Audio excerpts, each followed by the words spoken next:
유치원 어린이 여러분, 안녕하세요. 도덕 2단원 세 번째 시간입니다.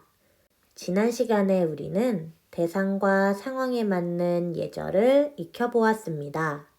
가정에서 지켜야 할 예절, 학교에서 지켜야 하는 예절, 사회에서 지켜야 할 예절에 대해서 알아보았었지요. 예절은 대상과 상황에 따라 다르게 표현되어야 합니다. 내가 누구를 만나는지, 언제, 어디에서 일어나는 일인지에 따라서 다르게 표현되어야 하지요. 그렇다면 적절한 예절을 바르게 실천하기 위해서는 어떻게 하면 될까요? 지난 시간에 우리는 예절사다리라는 방법을 공부해 보았습니다. 예절사다리는 존중하기, 생각하기, 표현하기, 돌아보기의 4가지 단계로 이루어져 있었는데요. 다른 사람을 존중하는 마음에서 시작해서 대상과 상황에 따라 존중의 마음을 어떻게 나타내야 할지 생각해보고 알맞은 예절을 바르게 행동으로 옮겨야 한다는 것을 알 수 있었습니다. 뿐만 아니라 내가 실천한 예절이 적절한지 돌아보고 더 잘하기 위해 노력하는 반성의 단계도 중요하다는 것을 알아보았었지요. 이번 시간에 우리는 예절을 지키지 않을 때 발생할 수 있는 문제들을 살펴보고 어떻게 하면 좋을지 해결 방법을 생각해 보도록 하겠습니다. 교과서 32쪽을 펴볼까요? 오늘 우리가 공부할 차시의 제목은 예절 바른 생활을 위해 지혜롭게 생각해요입니다. 사람들이 예절을 지키지 않으면 어떤 문제가 생길까요?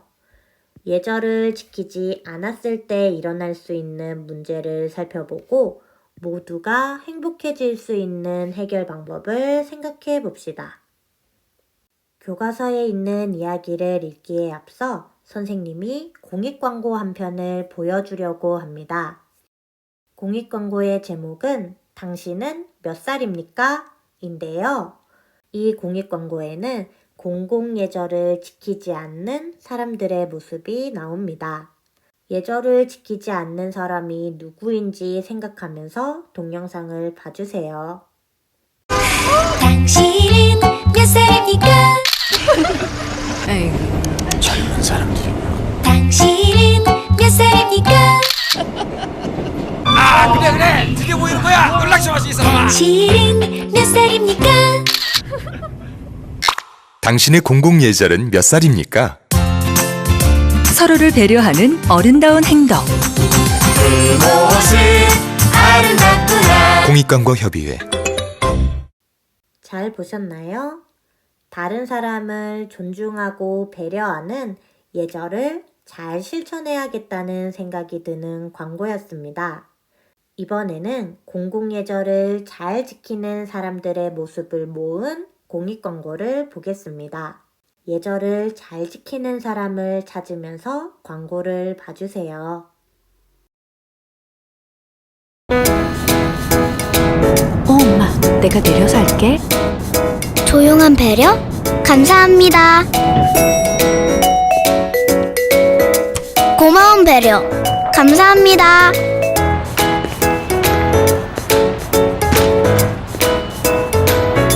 깨끗한 배려? 감사합니다. 당신의 배려가 아이들의 교과서가 됩니다. 함께 배려하면 함께 행복해집니다.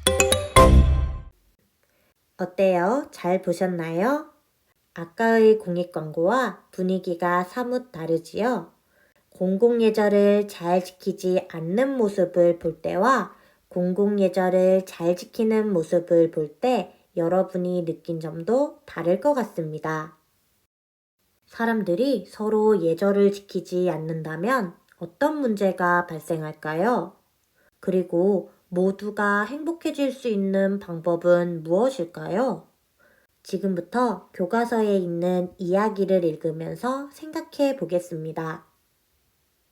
교과서 32쪽 생활 속 이야기를 함께 보겠습니다. 다음 이야기를 읽고 건우와 인섭이의 행동을 생각해 봅시다. 자, 그럼 이야기부터 읽어볼까요? 예절을 지켜야지. 아침 독서 시간에 건우가 갑자기 교실 문을 열고 큰 소리로 말했습니다. 얘들아, 민송이 왔니? 오늘 아침에 전교 어린이회 임원들이 모이는데 민송이가 아직 회의실에 오지 않았어. 지금 선생님께서 기다리고 계셔. 우리 반 아이들은 모두 깜짝 놀랐습니다. 건우의 말이 끝나기 무섭게 인섭이가 큰 소리로 말했습니다. 야, 건우, 교실 문을 살짝 두드리고 들어와야지. 깜짝 놀랐잖아. 남의 교실에 들어올 때에는 예절을 지켜야 해. 인섭이의 말을 들은 건우의 얼굴이 빨개졌습니다. 미안해. 마음이 급해서 그만. 친구들 앞에서 창피를 당했다고 생각한 건우는 목소리가 점점 작아졌습니다. 친구들 앞에서 창피를 줄 게 뭐야? 다른 방법으로 말해도 알아들을 텐데. 여러분들도 다 읽어보았나요?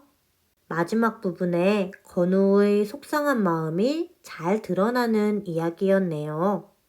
건우와 인섭이의 행동에 대해 여러분들은 어떻게 생각하시나요? 교과서 질문에 답을 쓰면서 좀 더 생각해 봅시다. 교과서 33쪽 창의 톡톡을 함께 보면서 예절을 지키지 않았을 때 일어날 수 있는 문제를 살펴보고 그 문제를 해결해 보도록 하겠습니다. 첫 번째 문제부터 살펴볼까요? 아침 독서 시간에 왜 이런 일이 일어났을까요? 먼저 아침 독서 시간에 있었던 일을 다시 한번 떠올려 보겠습니다. 아침 독서 시간에는 두 가지 사건이 있었는데요.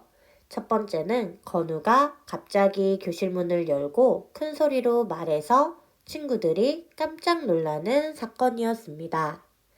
두 번째 사건은 인섭이가 큰 소리로 건우의 잘못을 말해서 건우가 상처받는 일이 일어났지요. 대체 왜 이런 일이 일어난 걸까요? 예절에 담긴 정신을 생각하면서 원인을 찾아봅시다. 답을 쓰기에 앞서서 여러분에게 문제를 하나 내겠습니다. 예절에 담긴 정신은 무엇이었나요? 맞아요. 예절에 담긴 정신은 바로 존중과 배려입니다. 자, 그럼 예절에 담긴 정신을 생각하면서 아침 독서 시간에 이런 일이 일어난 까닭을 적어봅시다. 선생님도 적어볼게요. 선생님은 이렇게 적어보았습니다. 상대방을 존중한다면 상대의 마음을 생각하며 행동해야 하는데 건우와 인섭이는 생각을 안 하고 행동부터 했기 때문이다. 여러분들도 비슷한 생각을 했나요? 선생님처럼 답을 길게 적지 않아도 괜찮습니다. 여러분의 생각을 여러분의 말로 정리하는 것도 훌륭한 도덕 공부니까요. 자, 그럼 두 번째 문제로 넘어가 보겠습니다. 예절을 지키면서 대화하거나 행동할 수 있는 방법은 무엇일까요? 다른 사람을 존중하고 배려하는 마음을 잘 표현하면서 대화하고 행동하려면 어떻게 하면 좋을까요? 여러분이 생각하는 방법을 교과서 오른쪽에 적어보세요. 선생님도 선생님의 생각을 적어보겠습니다. 선생님은 첫째, 바르고 고운 말 쓰기. 둘째, 상대방의 입장에서 생각해 보기. 이렇게 두 가지 방법을 생각해 보았습니다. 여러분도 혹시 선생님과 비슷한 생각을 했나요? 자, 이제 예절을 지키면서 대화하거나 행동할 수 있는 방법을 생각하면서 내가 만약 건우라면, 내가 만약 인섭이라면 어떻게 말하고 행동할지 교과서에 써보겠습니다. 예절에 담긴 정신을 생각하면서 적어보세요. 조금 오래 걸리면 동영상을 멈춰놓는 것도 좋은 방법이겠지요? 자, 그럼 선생님도 해보겠습니다. 다 적어보셨나요? 건우와 인섭이가 처음부터 이렇게 행동해 주었다면 더 좋았을 텐데 정말 아쉬운 마음이 듭니다. 건우와 인섭이의 이야기에서 보았듯이 예절을 지키지 않으면 다른 사람에게 불편함을 주거나 다른 사람에게 상처를 줄 수 있습니다.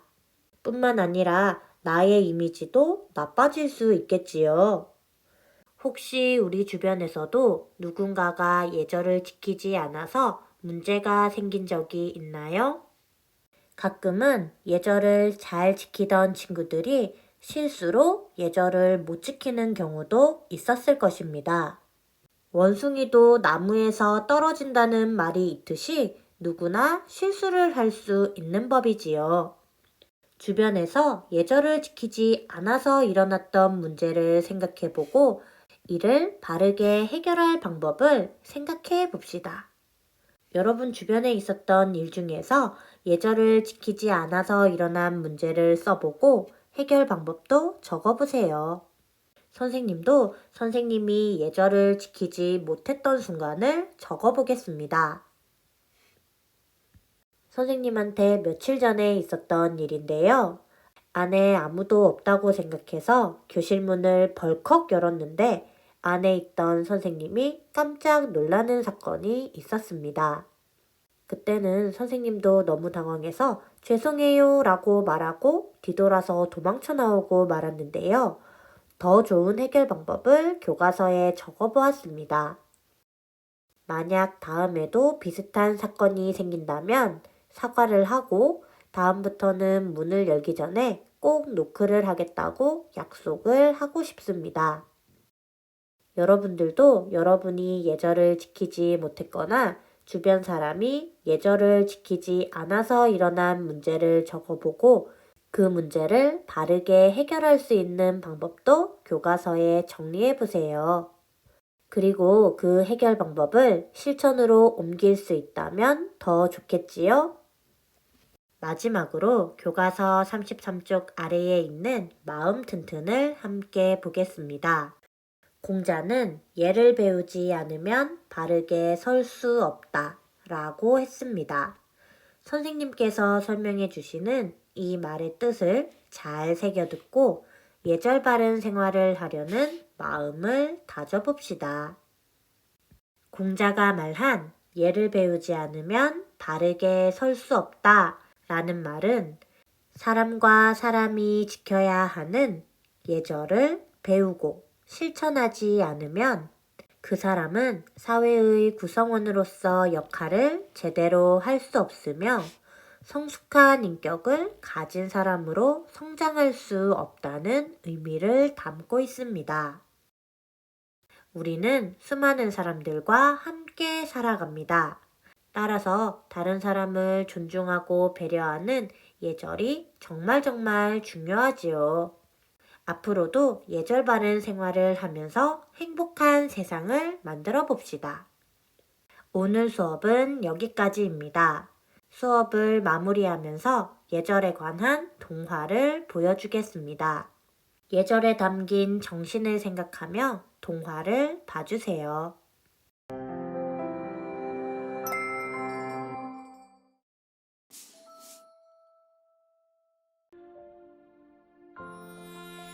나는 소중해요. 나는 사랑을 듬뿍 받아 감사해요. 그래서 나와 함께하는 고마운 사람들과 사이좋게 지내고 싶어요. 존중하고 싶고 소중하게 대하고 싶어? 말씨와 몸가짐을 예의 있게 하는 건 어떤 마음일까요? 바로 예절이에요. 나의 따뜻한 웃음은 모두를 행복하게 해요. 동그란 원으로 서로 마주보며 서요. 환하게 미소를 지어요. 어깨를 흔들흔들 즐겁게 몸을 흔들어요. 잡아요. 함께 따라서 말해보세요. 안녕하세요. 고맙습니다. 먼저 하세요. 도와드릴까요? 미안해요. 나의 따뜻한 말이 메아리쳐서 다시 나에게 돌아와요. 아름다운 목소리와 웃는 눈빛 가득해 기쁨으로 춤을 추어요. 모두를 행복하게 하고 서로 배려하는 예절은 어떤 것이 있을까요? 친구와 사이좋게 놀 때 예절이 있어요. 맛있게 식사할 때도 예절이 있어요. 화장실 사용할 때도 예절이 있고요. 교통기관을 사용할 때도 예절이 있어요. 예절은 함께 생활하는 많은 곳에 있답니다. 내가 먼저 인사하고, 내가 먼저 아껴주고, 내가 먼저 배려하면 기쁨이 가득해져요. 예절을 지킬 수 있는 힘이 있어 나는 또 누구와 함께 이 예절을 나눌까요?